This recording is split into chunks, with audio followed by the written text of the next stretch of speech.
Hey everyone, and welcome back to the channel. Today I'm going to be talking about Disney's newest live-action picture, Lilo and Stitch. This is of course a remake of the 2002, I'll say it, classic movie about a little blue alien that crashes down on Honolulu. He masquerades as a dog to get adopted by a little girl named Lilo and her older sister Nani while evading the capture of two aliens tasked to come and get him and bring him back to the Galactic Council. Fun and hijinks ensue. Now I know a lot of people have mixed feelings about the Disney live-action pictures. I feel that some of them are good, some of them not so good, a lot of them mediocre. Unfortunately, this one falls into the mediocre to just bad range for me. I'm going to get into the things that I like about this movie first. It's Lilo and Stitch, y'all. Lilo and Stitch is a movie that I hold very close to my heart. I love the animated movie. I know Stitch is a really popular character. So if you want to revisit the story, if you want to see it told in a different way in some parts, we'll get to that later in the video. But if you want to revisit the characters, this time live action, then you're probably going to like this movie. It's Lilo and Stitch. Like, I'm not going to sit here and pretend like it's Othello. You know, it's not Hamlet or anything. It's a retelling of Lilo and Stitch, y'all. If you like Lilo and Stitch, you may like this movie. Another thing that I have to say is Stitch is just... he's so darn cute. Look at him. Look at the little guy. They did not ruin Stitch's design when making this movie. Stitch looks great. He's really cute. They have the same voice actor as the animated film. So they got Stitch right in this movie. I'll give them that. They got Stitch right. He is adorable. Stitch, big plus. I also actually really enjoyed the performances of the little girl who played Lilo in the movie. I think that she is just adorable. You know, with child actors, I always go into the movie giving them a little bit of leniency, like how good is I don't know how old this little girl is. I don't have kids, so I have no perception of this. I'm going to say that she's like 6, right? Like, I thought that she was really cute, and yeah, there are some line readings where I'm like, she doesn't have a whole lot of training yet, does she? But for the most part, I think that Lilo is adorable in the movie, so, you know, Lilo and Stitch, both pluses. Another good performance in the movie is actually Billy Magnussen, who plays Plinkly, the alien with one eye. You may realize this from the trailers, but for the most part in the movie, Plinkly and I forget the multi-eyed alien, they aren't in their actual designs, right? Like they make themselves appear as human. But Billy Magnussen, something that I've noticed across the board with his work is he's really good at, I guess, for lack of a better term, playing dumb. So Plinkly's not dumb. He's just a bit naive. He's kind of geeking out about Earth the entire time. And Billy Magnussen really pulls it off. He's a comedic highlight in this movie. And then as far as the positives go, the last thing that I have to say is the visual effects whenever they're on the screen are excellent. The whole first part, this isn't a spoiler, Lilo and Stitch has been out for 23 years, the original animated movie. The whole part where they're like in space and you're seeing all the aliens there, that all looks great. The designs of all the characters look awesome. They didn't try to do something like crazy different whenever it comes to the designs. Everything looks great. The spaceships look convincing.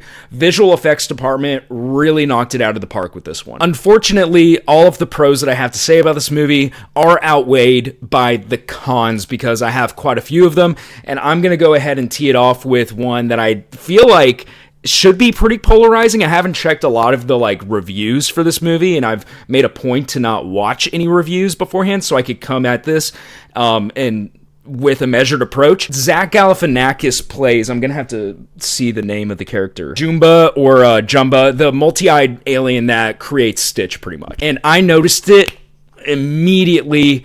Galifianakis was miscast. The voice automatically is off. You know, Jumba from the animated picture, he has a very deep, distinct voice, and there's nothing wrong. Like, I'm not the kind of person that says that it has to be exactly like the original interpretation. That, in fact, I'm kind of the opposite, where if you're remaking a story, I want to see something different. I want you to bring something new to the table, but this was a glaring mistake, I thought, in casting Galifianakis in this role because his voice just doesn't fit the character design.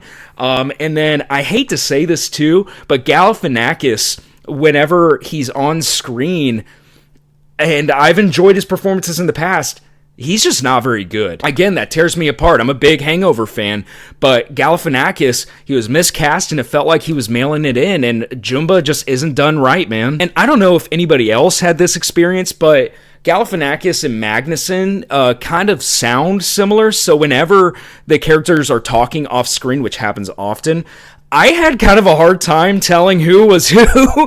Maybe that's a me problem, but to me, I feel like that's why you have the two characters have distinctly different voices, to avoid that from happening, because whenever you want to ADR the characters, you need them to sound totally different so the audience knows who's talking. That's another issue.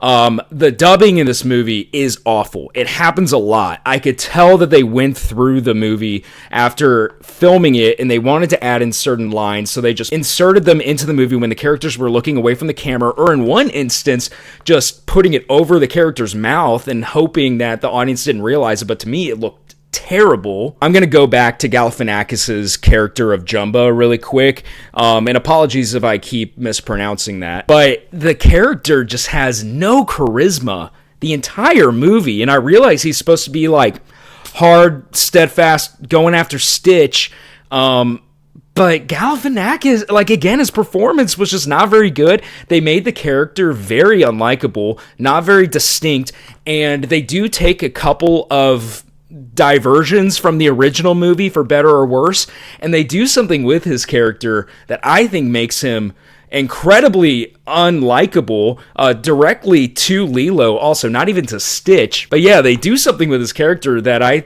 thought to myself in the theater, like, how are they bringing this character back and making him like a fun side character? And I don't want to spoil the movie, but yeah, they take his character in directions that I thought were not what I would do.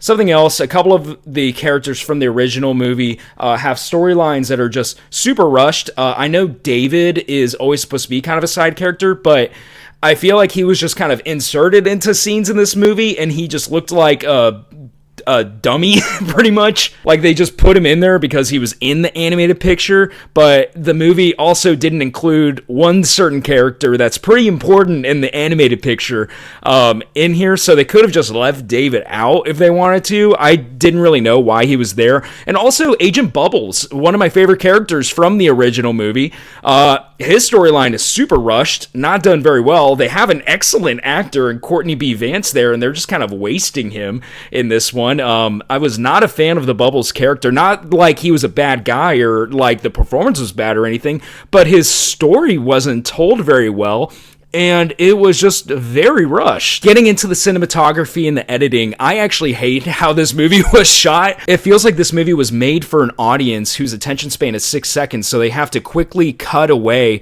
in certain scenes. They can't just let a scene stay stagnant for a bit, and I know stagnant is kind of a dirty word, but I respect movies that can have a longer cut in there without having to cut away a billion times. And sometimes it works with action movies, and sometimes it doesn't. I didn't understand why they did it in this scene. And also, the camera is way too close to actors' faces in parts. It felt a little claustrophobic. Some of the action is very, very shaky. It's not like shaky cam, but it's kind of bordering on that, which isn't my cup of tea either. Yeah, I was not a fan of how this movie looked or how it was edited, to be quite frank. Something I really liked about the original Lilo and Stitch is it made Hawaii almost a character in the story. You know, Hawaiian culture is littered throughout the original Lilo and Stitch, which I think helps make it very distinct from the rest of the Disney catalog. And the movie takes place in Hawaii, but I feel like they didn't utilize the landscape quite well. I don't know if they actually shot this in Hawaii. I hope they did, but I wasn't really feeling the like Hawaii culture in this movie, which I think was a really disappointing missed opportunity. Overall, y'all, am I going to sit here and give this movie like a 1 or a 1.5? No.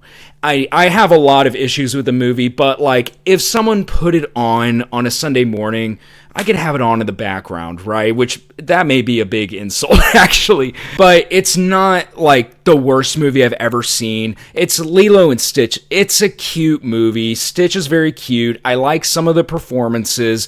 There are aspects of the movie that I like. So I'm giving it on my Letterboxd, which is linked down below, 2 out of 5. A movie that's, below what I deem to be okay.